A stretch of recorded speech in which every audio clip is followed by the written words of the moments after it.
Hi, everybody, welcome back. Phew, what a week!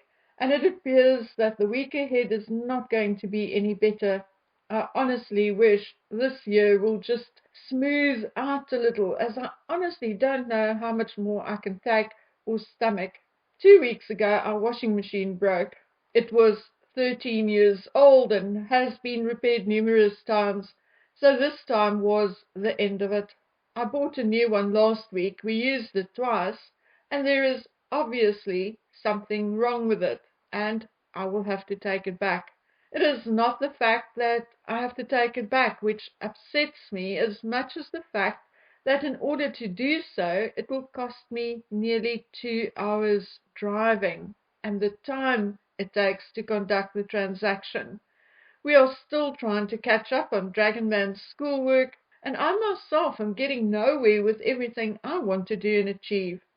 To top it all, we are back on schedule 6 to 8 load shedding. On Saturday, we were without electricity for 11 and a half hours.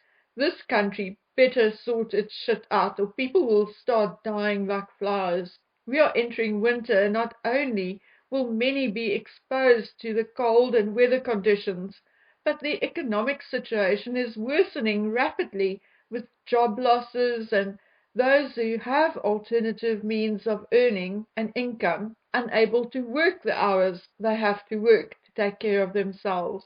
Like I said before, thanks to a subscriber, we are fortunate to have a small portable generator. But when we are at 11 and a half hours without power on consecutive days, it remains a problem because we have to swap between fridge, laptops, and other devices. The little generator also runs on petrol and two-stroke oil. Thus, running it for 11 hours will cost in the region of 300 Rand at the current petrol price. Thus, we try to run it for at least half of the time and not all the time. We are obviously also trying to be considerate of neighbors as it is a little noisy.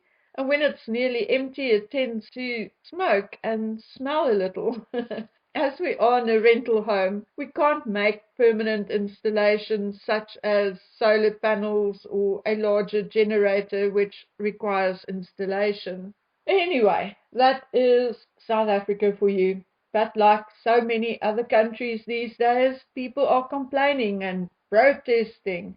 But come the next election, they will vote the same party and same people in. Or what am I saying? France, United States, and many other countries? Yes, indeed. Often we are responsible for our own shit. Anyway, let's talk royals before we address our favorite subject, namely Harry and Meghan. Let's quickly make a stop over at Buckingham Palace. I did an entire video or two on royal gifts, how it works, what the rules are, and so on. I think I addressed the same subject again when I spoke about the cash for honours scandal, the King and Michael Fawcett. Anyway, now there appears to be another problem and a major issue again.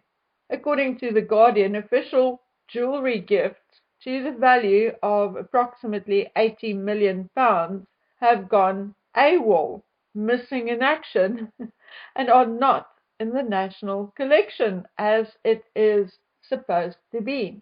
Well, the article is a little misleading as the jewelry is not necessarily missing, but may just not have been returned to the royal collection as it is supposed to be.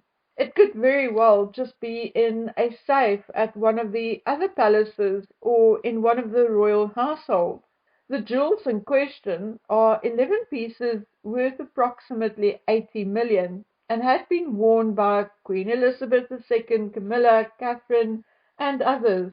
The pieces include a set of aquamarine jewelry, 4 brooches, and 6 necklaces, which includes a Cartier necklace of emerald and brilliant cut diamonds worth approximately £40 million given to the Queen by an Indian prince. Now, some of you, like I saw on places like Instagram, etc., may think, well, so what if it is in a safe elsewhere? So what? It was gifted to the Queen. It's no one's business. But that is not how it works with royalty. Policy states that gifts to the monarch from another monarch or head of state automatically become part of the royal collection, a body that manages items held in trust for the nation. Thus, it never becomes the private property of the monarch. Anyway, like I said, the pieces are likely not missing, but what is concerning is that the palace is refusing to explain, regardless of the Royal Collection Trust confirming that they do not have custody of these pieces of jewellery. However, a Buckingham Palace spokesperson did confirm that the royals do not regard the jewellery as their private property, and that these items gifted to the Queen between 1947 and 1979 may in the future be added to the royal collection. They declined to explain why the items were not already in the royal collection. Myself and others have made inquiries about this, and it appears that the policy on official gifts was set up in 1995 for the first time and updated in 2003.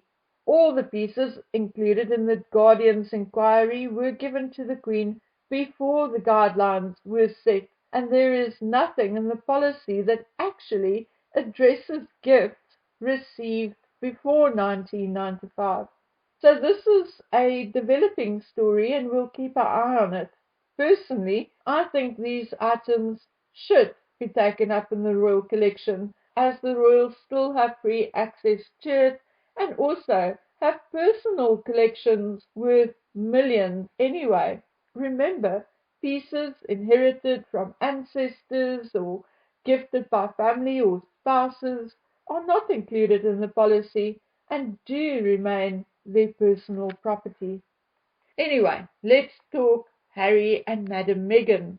Oh, glory. Now that the palace confirmed that Harry will attend alone, the stories and gossip are escalating from the plausible to the fantastical.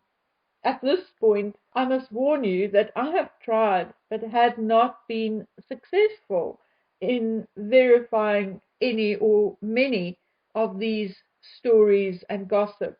So, like everyone else, I'm going on Twitter posts, newspaper and magazine stories, and a few DMs that I receive. Anyway, so the first story is that regardless of Megxie staying at home, it is alleged that Harry will not travel alone. Obviously, he'll travel with his private security, but allegedly, Harry will also travel with a therapist to protect and help him through the trauma of facing his family. Oh my word, what a put on! Did he bring his therapist when he attended court a few weeks ago? As you may recall, Harry is also severely traumatized by the British media, paparazzi, and the like, and during that trip he certainly had to confront both. So only a while ago it was reported that the king refused to pay for his brother Andrew's Indian yogi and health guru. So I wonder who will be paying for Harry's therapist to travel to the United Kingdom with him. Surely that will be a couple of thousands of pounds. It has also been revealed that Harry will be seated with the members of the family whom he does not have issues with, people like Eugenie and Beatrice and their husbands. At this point, I can only roll my eyes. Who cares where he puts his backside? I guess the only reason why Harry is so concerned about it is because he does not want Colonel Johnny behind him with a scrambler again. Well, this time I hope they pat him down and scan him before he reaches the Abbey. I also see that Harry is threatening to not attend if the atmosphere will be as cool or as toxic as it was during the Queen's Platinum Jubilee and funeral. Now, I honestly don't know how Harry's brain functions or how he works out these demands for himself. As far as I could see, effort was made to include Harry during the funeral. He was even allowed to don a uniform again. He was included in the vigil. He was included in the walkabout and the procession. What on earth more was the family to do? Hug him and talk business and family secrets with him, knowing full well he'll sell it in an Oprah interview or Netflix series. The majority of the so-called toxicity came from the public, who booed him and mocked during the Jubilee. Now, how on earth does Harry think the king or his brother must control that? From the looks of things, the king himself will face a few protesters on his coronation day. So Harry has to either put on his big boy pants or stay at home, because he will get booed and people will turn their backs on him. It is going to happen and he deserves it. It is called being held accountable. Anyway, it appears as if old Harry is not the only one with coronation woes. I see polls have gone up asking people whether they will watch the coronation and whether they care about the coronation. And it appears that in all polls, and regardless the question, it remains the minority who cares or will watch. Not good news for the TV channels who will be running commentary and footage. Personally, I have not even decided whether I'll watch or not. I may watch for a while to see what the women are wearing, and that is about it.